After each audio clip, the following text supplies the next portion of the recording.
Unfortunately, I have only a limited supply of anesthetic.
Fantasy of a disordered mind. The sensation will pass.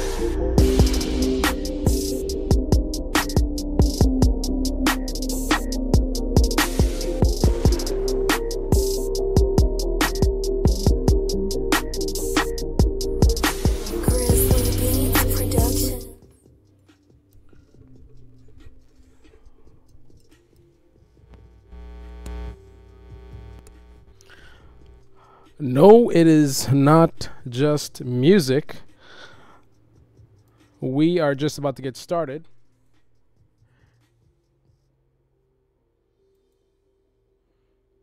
Shout out to Bando Soul. Good to see you. And Christopher Carter. Yo, yo, yo. I'm inside the JB Hunt terminal here in Forest Park, Georgia. And the signal here sucks, so if I'm silent and whatnot, that means no service. I got you. So I just wanted to do a quick impromptu live stream to share a little bit about where my obsession with motorcycles sort of started. So I've been in love with motorcycles for a very, very long time. I think I first started to develop a passion for motorcycles probably around the age of, I don't know, we're definitely talking elementary school. I'm gonna guess maybe, I don't know, 10 years old, 12 years old, something like that. I think I may have gotten into some cartoons that I don't even remember that may have had some motorcycles. I'm laughing to myself because I'm thinking about, this is not one of the cartoons that got me into motorcycles, but I'm thinking about, I'm really dating myself, but I'm sure you've all heard of Transformers. Well, there used to be a bootleg Transformers, and it was called GoBots. One of you old folks know what I'm talking about. So GoBots had a character called Scooter. It was literally a scooter. But once again, that is not where my passion came from. I don't remember which cartoons might have piqued my interest, but one particular show, which you guys have probably heard me talk about before, was Street Hawk. Street Hawk was a show from the 80s that featured, and I actually looked this bike up. I forgot what model motorcycle it is, but it featured it was kind of a, I don't know how to describe it, like a dual sport type of bike or something to that effect. But it was very old, and it was a black motorcycle. It was a police drama. Basically, there was some kind of a top secret, high-tech, futuristic bike that they had that they're going to use for enforcement. And it had machine guns on it and all kinds of computer. You know, it was just, for the 80s, this was like, whoa, right?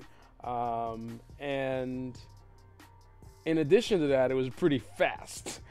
And if I remember correctly, it was kind of like Batman in that there was sort of like a cave. Like they would keep this motorcycle in this garage somewhere in some dark alley, and then whenever there was sort of a call to action, they would, jump on a bike and the music, bow, bow, wow, all kind of 80s music, and he would suit up. He's got the black leathers on. He's got the helmet on with the black tint, and there's like smoke everywhere for no reason, of course. Gotta love it. So, he gets on the bike, and there's sort of a sequence that they always do whenever the call to action, right? And he gets on the bike, and I think he would jump out of the garage, and it's like doing a wheelie or whatever. And I think there was like a hyper mode or something that he would go into. Okay, now I'm gonna really take it back now. So there was a hyper mode where he would activate this thing that made the bike go faster, and it was dun, dun, dun, dun, dun, dun, dun, dun. Dun, dun, dun, dun, dun, dun, dun, dun. Oh. So every time I heard that song, every time that bike just blasted out of the garage, I would just get so excited.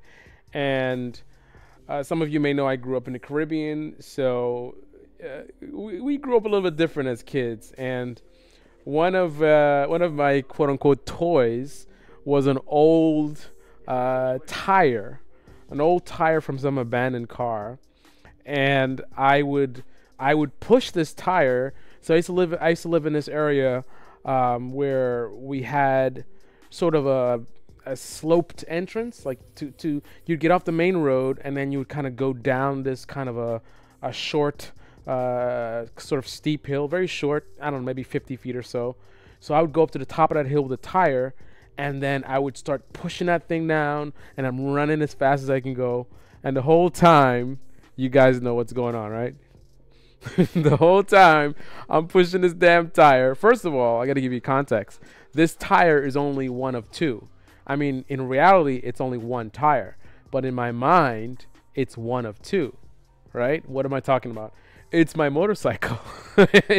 In my mind, I am riding my motorcycle, right? You gotta love the imagination of a kid. So in my mind, I'm seeing myself riding this Street Hawk bike, and I start pushing it down the hill. And you guys know what I'm doing. I'm pushing it down the hill, and it is ba ba ba ba. So I'm singing this stupid song, pushing this damn tire, fantasizing about riding a motorcycle, right? That's me at 10 or 11 or 12. And the next thing I remember in terms of the initiation of my love affair with motorcycles was, and you'll also understand my preoccupation with Team Green Kawasaki. So there was a laundromat close to where I grew up, and I would go over there sometimes, just a young kid, you're bored, you're walking around.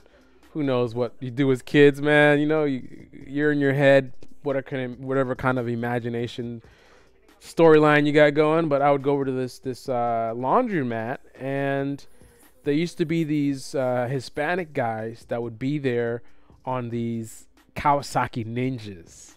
Those are some of the first Ninjas I ever saw in my life. And I remember every time I saw those guys roll up, I just thought they were so cool. I was just like, man, one day I'm going to get a motorcycle. Let me take a look in the chat.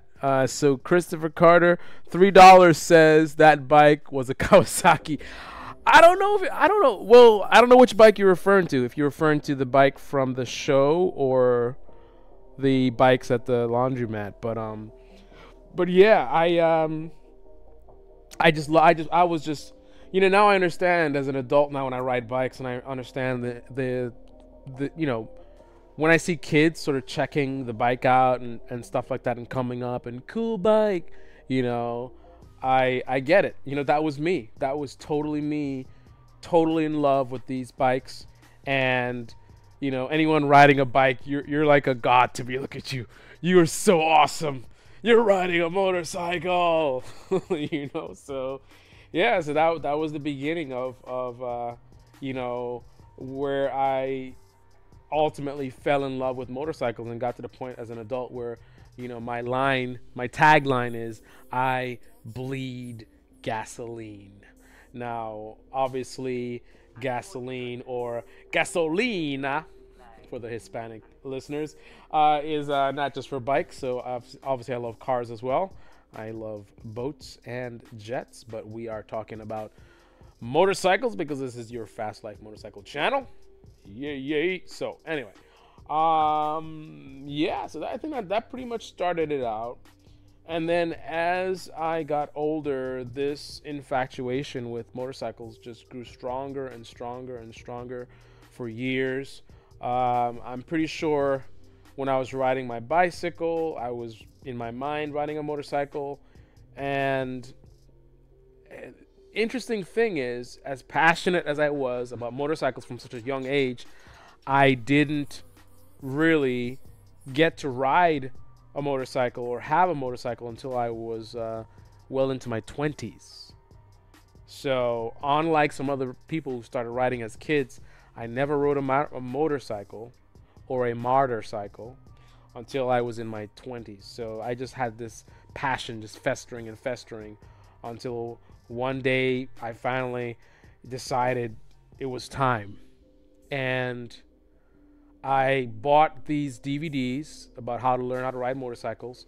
It was these guys on Harleys, and they were like leaning the bike and doing these sharp turns and talking about braking techniques and all kinds of different techniques. And then I was looking at videos online. I think YouTube wasn't even really a thing yet. YouTube was about to be a thing. It might not have even existed at that point, but I remember DVDs, and then I don't remember when I bought my first motorcycle. Did I think I bought it before. Yeah, I bought the bike before I got the license, before I took the course. So I bought the bike, and then I rented this truck to trailer it to where I was working at the time. So the bike was I think it was a 1985 Kawasaki KLR 250. That was my first motorcycle. And so I got a truck and I trailered it up to the job. Let me take a look in the chat. You guys that are just joining in the live stream, go ahead and click on the like button. I appreciate it. Click on the like button. Click on the like. New subscribers, make sure you click on the bell as well. This is a notification only channel. If you don't click on the bell, you will not get notified of new videos. But when I was growing up, this is Christopher Carter, all I saw was Suzuki. I always wanted a Suzuki, mainly because I thought that was just simply the only bike out. A few years later, I hit up bookstores. Discovered that there was other brands out, and I instantly fell in love with Kawasaki. And here you are today on the ZX-10R. So I bought the KLR 250. I took it to a truck to the parking garage for my job at the time, and that was interesting, man. So I would practice riding in the parking structure. So it was maybe 3 stories, and it had a top level, and I would be riding up and braking and practicing my shifting. And then some nosy person at work, always got to be somebody doesn't know how to mind their own business. Some nosy person at work sees me and reports to HR or something that, I don't know what they said, I'm riding a bike or something. I'm like, what? I wasn't doing wheelies. I wasn't speeding. I wasn't doing anything that was a problem. Why are you reporting to HR that I'm riding a bike in the garage? So whatever. I don't even know what became of that. I just remember somebody did that. That was just really weird. So I learned how to ride, and that KLR, I went to the basic motorcycle course, and they give you a certificate, and they give you this card that says you took the course. Went to DMV. So at the DMV, if you go to the course, you don't have to actually do the driving test or writing test. You just got to do, I think you got to do the written test only. So you get a waiver for the writing test, and then you take the written test, and if you pass it, you get your license. I got my license, and man, oh man, the KLR 250. Those were the days. I remember commuting to work every day on that thing, and I remember how many times it broke down on me on the highway. I had electrical issues, had fuel issues. I remember I did a 3-4 hour run on that thing, and then it started spitting out fuel out the bottom because the carburetor, I think the float bowls were clogged or something, and it was spitting out gas. And I did a lot of roadside. I mean, I'm exaggerating. I mean, there was a decent amount of situations where I did have to do roadside repair, but it wasn't like excessively so. And it was all an adventure to me, man. It was all an adventure. And doing a 4-hour trip on a KLR 250. I mean, that's not a touring bike. That's not what it's intended for. But that's me, man. This is me. You guys see the videos. I'm not a regular guy. I'm not a regular guy by any stretch of the imagination. Many would regard me to be a bit of a weirdo, but to each their own. I made it work. That bike, again, not ideal for long distance riding, but I made it work, man. I pulled it off, fuel leaks and all, I did it.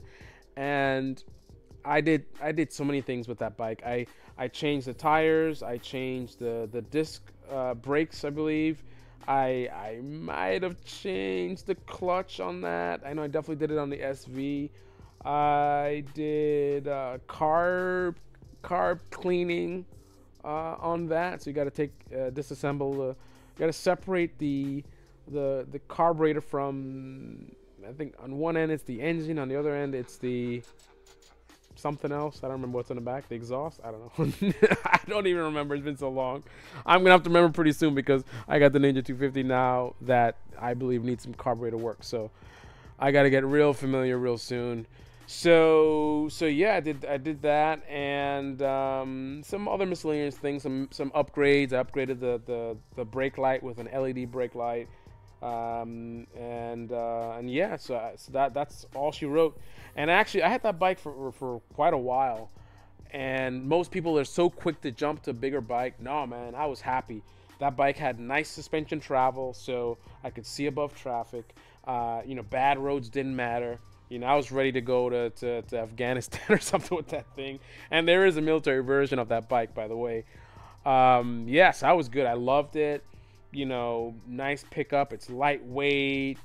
It would fall over many times when I left it at work because I would cover it up and the cover would act like a sail, and the stand was so high that it was easy to knock over. So many times after work, I would come and there's my poor KLR on the ground, but no big deal. That's the beauty of it. It's not a pretty bike, so fall on the ground, whatever. You pick it right up, start it up, and go home. The reason why I upgraded was actually not because of the power. I didn't get bored with it. I was having fun with that bike. I got tired of it because at that time I was living on the East Coast, and it's cold. Carbureted bike, cold weather. A guy like me who rides all year, kind of a problem. So it was a lot of mornings it wouldn't start up, and I would a lot of crazy things, man. I remember I think I had a heat gun and I tried to shoot that into the motor somehow. Really dangerous, bad idea. I tried all kinds of nonsense trying to get that thing to work. I even pushed it 3 blocks down to a section where there was a sort of a deep, just like where I used to live, there's a deep sort of short hill type of thing. So took it to the entrance, pushed it down that hill, and tried to pop start it or jump start it. I guess pop start it, whatever. You pop the clutch and it starts right up. All kinds of nonsense, making me late for work. I remember days would be 32 degrees and I'm sweating my butt off. 32 degrees and I'm sweating my butt off. Yeah. because of that kickstart, man. Brum, brum, brum, brum, brum, brum, you know, and pushing the bike, and it was ridiculous. I mean, I was riding all year. I was riding every day. The carbureted thing just really wasn't working for me. So that's what got me to upgrade, not because of the power, because of the carbureted problems in the morning. So that's how I got the SV. Had fun with that thing. I was riding with 1000cc guys on that thing. And fast forward. So the full-on love affair with motorcycles took me to a point as an adult where I could be having the most interesting conversation ever, and I would hear the sound of a motorcycle exhaust 3, 4, 5 miles away. Right? It could be very, very subtle. You just hear that wah, wah, wah, wah, wah. You know, you just hear it. You hear it from miles away, right? And no matter how much I'm into the conversation, it's like my ears just... You ever see a cat when a cat hears a sound? Like, that's me. My head would just spin around like a swivel, and I'm like, what kind of bike is that? Trying to guess what bike it is. And I'm looking, like, oh, looks like a Honda. You know? And then whoever it is rolls by, and I turn my head and watch the bike go by. Yeah, that's what I ended up being as an adult. You know, totally in love with motorcycles. And then during my break recently, when I stopped riding for a while, I remember multiple times seeing, you know, riders riding by, and same thing, right? I hear the sound of the exhaust. I'm looking to see who it is, and then seeing them ride by, and it's like a kid in a candy store, man. I mean, literally, I'm pretty sure my heart rate went up a little bit, and that sense of excitement, you know, I mean, that's the same way I felt as a kid, but even as an adult, that a lot of that still exists. Just simply hearing the sound of a motorcycle, and in this case, seeing two guys riding together and riding by, and not having ridden in a while. You know, it was a little sad. It was exciting as usual. I'm always excited to see bikes, and it was a little sad because I was like, you know, look at those guys. You know, I want to ride again, but I had to focus on work. You know, I had to focus on you know, what pays the bills. So I kind of put the bike down for a little bit, but I am back, and I'm so excited. This 12-year project. So those of you guys aren't aware, I'm buying a year's worth of bikes in 1 year, 365 days to Dream Bike. So I'm basically sort of reenacting in real life my riding career. So I just bought the Kawasaki Ninja 250, not the KLR 250, but Ninja 250. First bike of the series. I'm going to quickly jump to another bike and another bike and another bike, and the idea is to keep upgrading. I'll be doing training videos to match the type of bikes that I'm on, and I'm going to keep upgrading and upgrading, trying different bikes.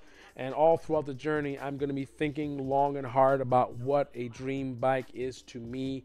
I'm going to be having conversations with other riders about what a dream bike is to you.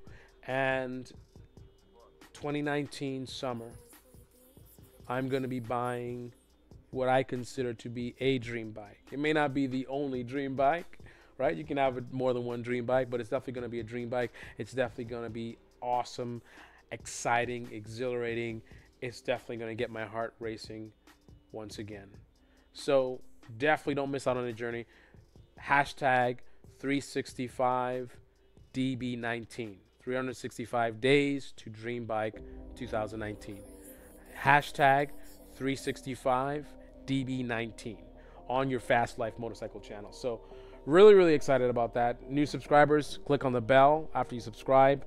This is a notification only channel. If you do not click on the bell, you will not get notified of new videos. You definitely don't want to miss out.